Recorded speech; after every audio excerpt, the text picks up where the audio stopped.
আসসালামু আলাইকুম। আমরা আজকে এসেছি রংপুর জেলা পুলিশ পার্কে। এটি রংপুর শহরের প্রাণকেন্দ্রে অবস্থিত। Rangpur police lines school and কলেজের পাশে অবস্থিত এই পার্কটি নতুন উদ্বোধন করা হয়। গত 2 থেকে 3 মাস আগে এই পার্কটির উদ্বোধন করা হয়। আসলে এখানে এর প্রবেশদ্বারেই আমরা দেখতে পাচ্ছি গোলাপের শাড়িতে ভরপুর সুন্দর একটি গোলাপের বাগান। বিভিন্ন প্রজাতির গোলাপ, বিভিন্ন কালারের গোলাপ কার না পছন্দ হয়। ফুল সবাই মুগ্ধতার প্রতীক। এখানে আমরা লাল, গোলাপি, সাদা, মিষ্টি কালার আরও কত ধরনের প্রজাতির গোলাপ দেখতে পাচ্ছি। আসলে এখানকার গোলাপগুলো আমাদেরকে এতটাই মুগ্ধ করেছে যা বর্ণনাতীত। এখানে আরও নারকেল গাছ, আম গাছ রয়েছে। এই যে গাছে আম ঝুলছে, সুন্দর মতো বাতাসে আম দুলছে।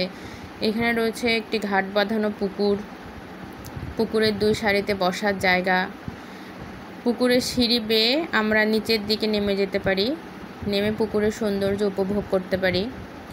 এছাড়াও এখানে রয়েছে বাচ্চাদের খেলার বিভিন্ন ধরনের রাইডার। বাচ্চারা এখানে এগুলো দিয়ে অনেক খেলাধুলা করে, তাদের চিত্ত বিনোদন করে এবং সময় কাটায়। এখানকার একটা জিনিস আমাকে সবচেয়ে বেশি মুগ্ধ করেছে, সেটি হচ্ছে জেলা পুলিশ পার্কের দেয়ালে রংপুরের ঐতিহ্যবাহী জিনিসগুলো ছবিসহ বর্ণনা করে দেয়া রয়েছে। রংপুরের ঐতিহ্যবাহী শিক্ষা প্রতিষ্ঠান, রংপুরের ঐতিহ্যবাহী খাবার, এছাড়াও রংপুরের যে ঐতিহ্য, এটা সুন্দরভাবে এখানে ফুটিয়ে তোলা হয়েছে। অন্য জেলার মানুষ রংপুর জেলা পুলিশ পার্কে বেড়াতে এসে রংপুরের ঐতিহ্য সম্পর্কে এখান থেকে জানতে পারবে।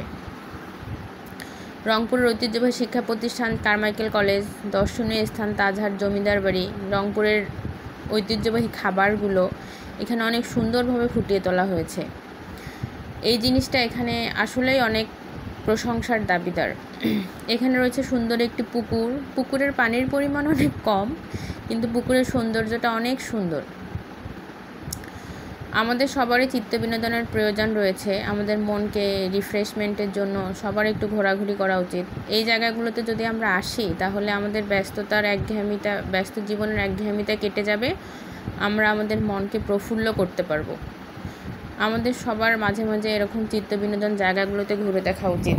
কেমন লাগলো আমাদের রংপুরের জেলা পুলিশ পার্ক?